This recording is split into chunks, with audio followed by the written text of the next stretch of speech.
Chapter 2, Men Become Gods in the Eyes of Each Other.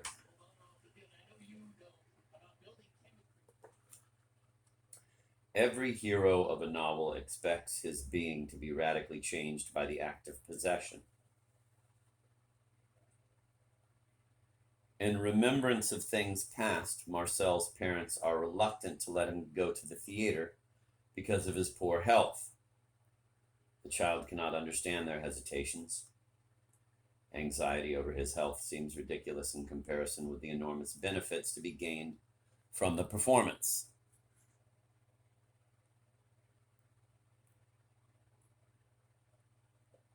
The object is only a means of reaching the mediator. The desire is aimed at the mediator's being. Proust compares this terrible desire to be the other with thirst.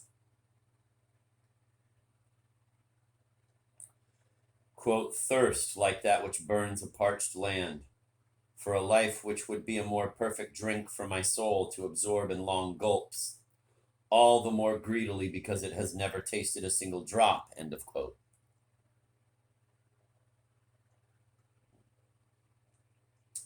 The desire to absorb the being of the mediator in Proust often takes the form of a desire to be initiated into a new life.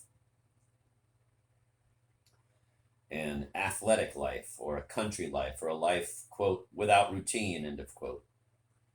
The sudden prestige which the narrator gives to an unfamiliar way of life always coincides with his meeting a being who awakens this desire. The meaning of mediation is particularly clear at the two extremes of desire.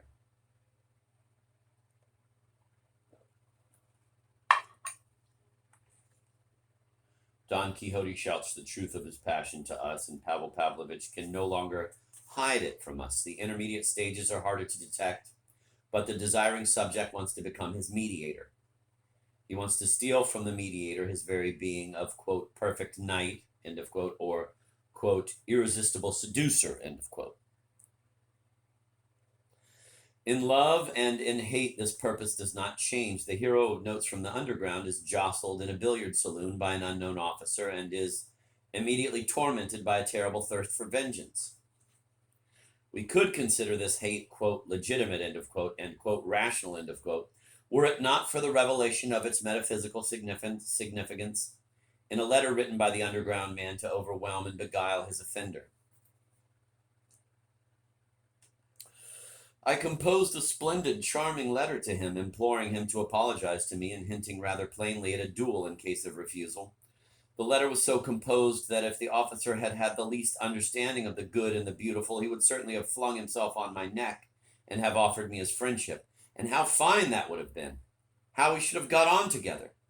Quote, he could have shielded me with his higher rank, while I could have improved his mind with my culture, and, well, my ideas, and all sorts of things might have happened, end of quote.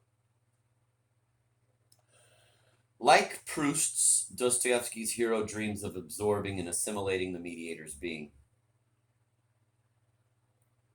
He imagines a perfect synthesis of his mediator's strength with his own intelligence.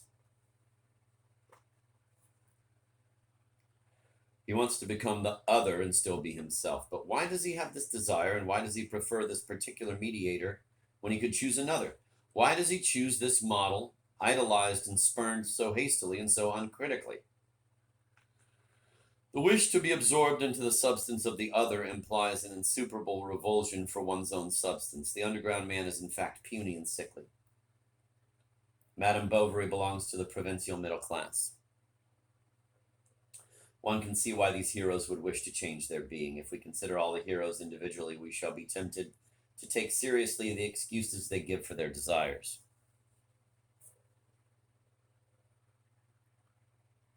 We run the risk of missing the metaphysical meaning of that desire.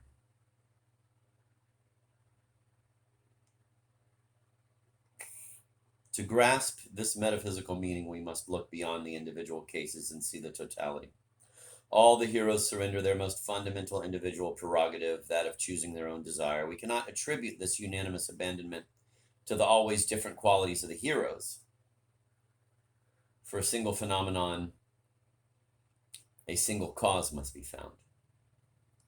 All heroes of novels hate themselves on a more essential level than that of qualities. It is exactly as the narrator says at the beginning of Swan's Way. Everything which was not myself, the earth and the creatures upon it, seemed to me more precious and more important, endowed with a more real existence. The curse with which the hero is burdened is indistinguishable from his subjectivity. Even Mishkin, the purest of Dostoevsky's heroes, suffers the anguish of one who is set apart, the individual being. He saw before him a dazzling sky, at his feet a lake, and all around a luminous horizon, so huge it seemed boundless. He gazed at the sight a long time, his heart torn with anguish. He remembered now having stretched out his arms to that ocean of light and blue, and wept. He was tormented by the idea that he was separated from all that. What was this feast, this endless festival, to which he had so long felt himself drawn ever since his childhood, without ever being able to participate in it? Every being has a path and knows it. He comes and goes singing.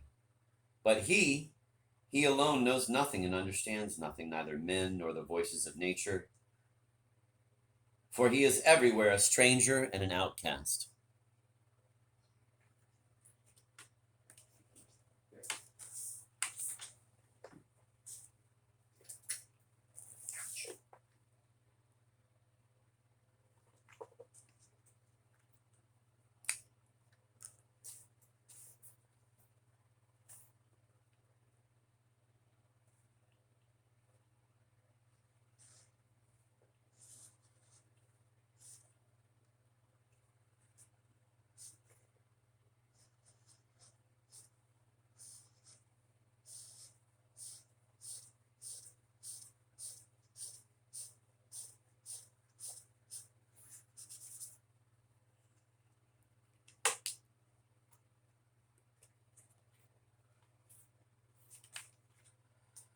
The curse on the hero is so terrible and total that it extends to the people and things which come under his influence. Like a Hindu untouchable, the hero contaminates everyone and everything with which he is in contact. The closer things were, the more his thought turned aside from them, everything immediately surrounding him.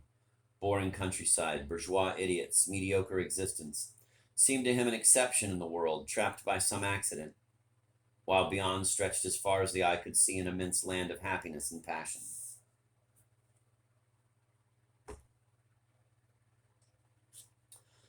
Society does not make the hero an untouchable, he condemns himself. Why is subjectivity so charged with self-hatred? The underground man remarks that, quote, a cultivated and decent man cannot be vain without setting a fearfully high standard for himself, and without despising and almost hating himself at certain moments, end of quote. But what is the source of these demands which the self cannot satisfy?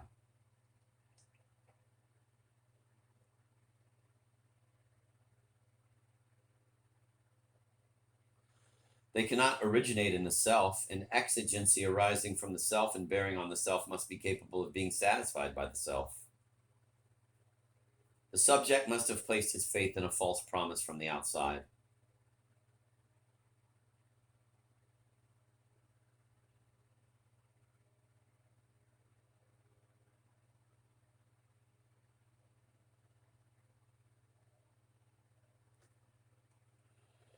In Dostoevsky's eyes, the false promise is essentially a promise of metaphysical autonomy.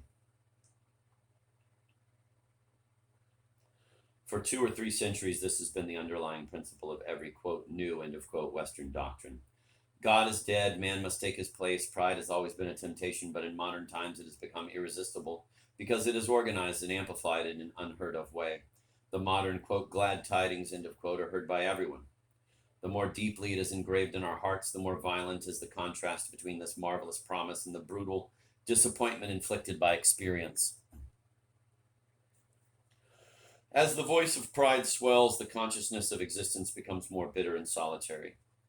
Yet it is common to all men. Why is there this illusion of solitude which doubles the agony? Why can men no longer alleviate their suffering by sharing it?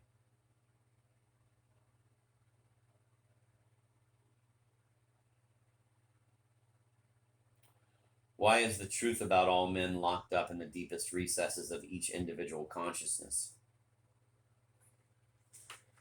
Each individual discovers in the solitude of his consciousness that the promise is false, but no one is able to universalize his experience. The promise remains true for others. Each one believes that he alone is excluded from the divine inheritance and takes pains to hide this misfortune. Original sin is no longer the truth about all men as in a religious universe, but rather each individual's secret, the unique possession of that subjectivity which broadcasts its omnipotence and its dazzling supremacy. I do not believe, remarks the underground man. It was the same with other people, and all my life I hid this fact about myself as a secret.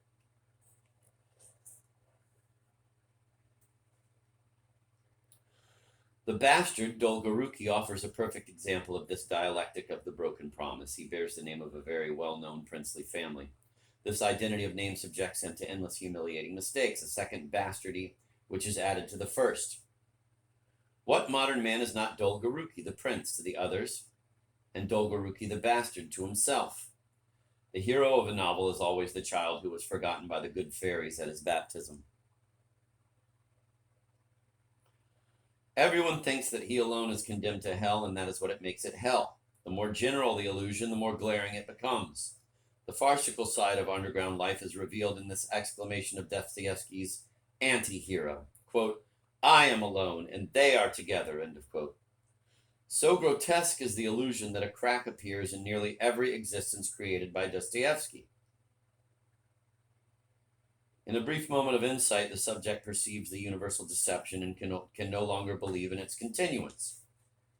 It seems to him that men will throw their arms around each other in sorrow.